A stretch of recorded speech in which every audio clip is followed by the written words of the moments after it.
Welcome to the Rise of the Tomb Raider review. If you have ever played any Tomb Raider games, you should already know how the game should feel. From the combat, parkour, and movement mechanics, Lara is a very agile-based character, but you, the player, can decide if you want to be a stealthy Ezio assassin or a serious Sam, badass, guns blazing, zero fucks giving Terminator motherfucker. As you level up through the game, you have 3 skill trees to choose from: Brawler, Hunter, and Survivor. Now these skill trees offer different abilities and equipment you can use during the game, which enhances your combat and also your exploration abilities. Lara's equipment, from her guns to even her outfits, have just as much customization as the skill trees themselves. Now most of the outfits you can get with the perks come in the DLC, so keep that in mind when buying this game. Some skill tree perks actually require you to have different perks in different skill trees to unlock certain perks in, say, Survivor. Early on in the game, these skill trees actually allow you to play to your strengths and what you want to be. Now, at the end of the game, you'll have all 3 skill trees fully upgraded, so it doesn't really matter on where you start and where you end. Your weapons and equipment are very based on what you want to play and how you want to play combat. Weapons are actually unlocked through finding collectibles. Now, some weapons you actually have to find the parts required to make that weapon before you can use it.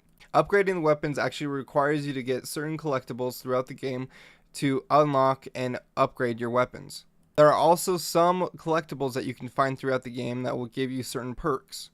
Combat in this game is very smooth and straightforward. It gives small amount of challenge, but nothing like cancer-inducing Dark Souls.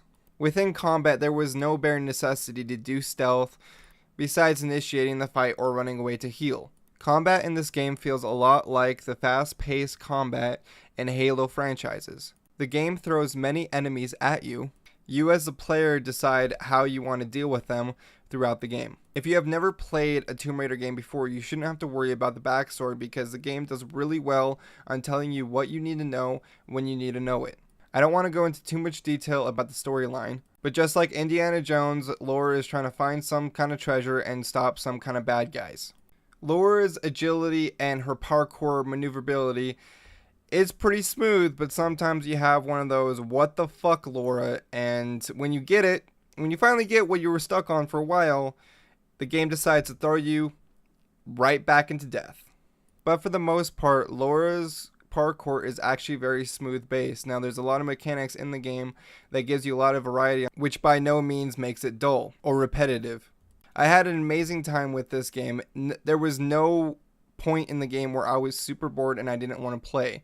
It was always getting me guessing on what's going to happen next, and always wants me to get back into the game and let me know what's going to happen. With that said, I've always been a freaking fanboy of Lara Croft just because that booty is all I need in this world. Within the game, there's actually many different side objectives you can do, whether if you don't want to do the main storyline or you just want to draw the game out. To which I had the most fun with because most of the mechanics and the challenges of different clues and whatnot is actually found in the side missions. The main missions was very based on combat. The world that Lara has found herself in is very beautiful, and there's many different terrains and biomes within the world, which makes you stop and realize where the hell you are and wonder where in the fucking world she is. Every cutscene in this game is very well directed, and it really draws you into the lore of the game and the storyline.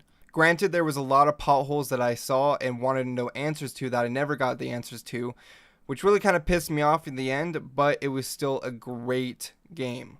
In my personal, non-professional opinion, which doesn't mean a rat's ass, so don't listen to me, play it for yourself, get your own opinion on the game, but me personally, I give the game an 8.7. I had very little complaints when it came to the game, whether it be the combat, gameplay, movement, yada yada yada. It didn't matter. This was definitely a game worth the wait.